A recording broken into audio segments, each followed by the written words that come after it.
Assalamualaikum warahmatullahi wabarakatuh. Perkenalkan, nama saya Aurita Saiba. Saya dari Politagis Bahasa Indonesia kelas B, Fakultas Ilmu Tarbiyah dan Keguruan.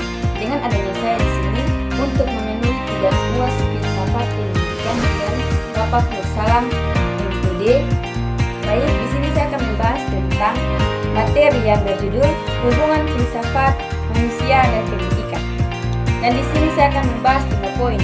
Poin yang pertama, apa yang dimaksud dengan filsafat, pendidikan, dan manusia. Poin yang kedua, bagaimana hubungan filsafat dan manusia. Poin ketiga, bagaimana hubungan filsafat dan pendidikan. Poin keempat, bagaimana filsafat teori pendidikan. Poin kelima, bagaimana kedudukan filsafat dalam ilmu pendidikan. Yang pertama, yaitu pengertian filsafat manusia dan pendidikan. Filsafat adalah ilmu yang berusaha mencari sebab yang sedalam-dalamnya bagi segala sesuatu berdasarkan pikiran atau rasi. Filsafat adalah pandangan hidup seseorang atau sekelompok orang yang merupakan konsep dasar mengenai kehidupan yang dicita-citakan.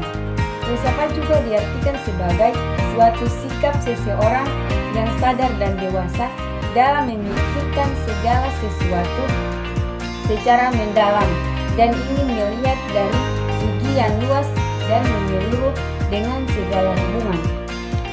1. Manusia berasal dari kata manu atau Sanskerta, mens atau Latin yang berarti berpikir, berakal budi, mampu menguasai makhluk hidup. Secara istilah, manusia dapat diartikan sebuah konsep atau sebuah fakta, sebuah gagasan atau realitas, sebuah kelompok atau seorang individu. Manusia merupakan makhluk hidup ciptaan Tuhan dengan segala fungsi dan potensinya yang tunduk kepada aturan hukum alam, mengalami kelahiran, pertumbuhan, perkembangan, mati dan seterusnya, serta terkait dan berinteraksi dengan alam dan lingkungannya dalam sebuah hubungan timbal balik positif maupun negatif.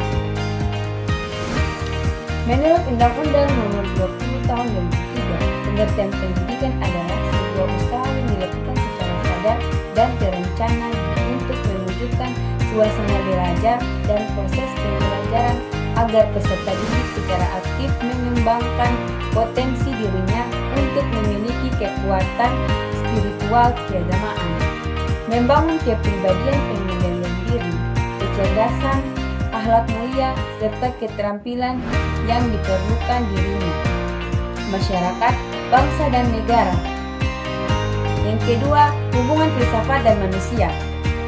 Filsafat adalah induk semua ilmu yang ada dalam semesta ini. Manusia berfilsafat guna mencari kebenaran dari sebuah ilmu. Berbicara tentang pendidikan berarti membicarakan tentang hidup dan kehidupan manusia. Dan itulah hubungan filsafat dan manusia. Yang ketiga, hubungan filsafat dan pendidikan.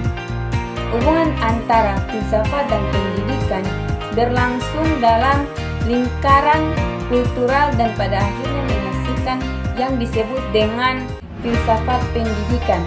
Jadi, hubungan antara filsafat, manusia, dan pendidikan secara singkat adalah filsafat digunakan untuk mencari hakikat manusia, sehingga diketahui apa saja yang ada dalam diri manusia. Hasil kajian dalam filsafat tersebut oleh pendidikan dikembangkan dan dijadikannya potensi nyata berdasarkan esensi keberadaan manusia. Yang keempat, filsafat dan teori pendidikan. Aliran filsafat tertentu sepanjang sejarah terhadap problematika pendidikan yang dihadapinya menunjukkan pandangan tertentu yang tentunya juga akan memperkaya teori-teori pendidikan.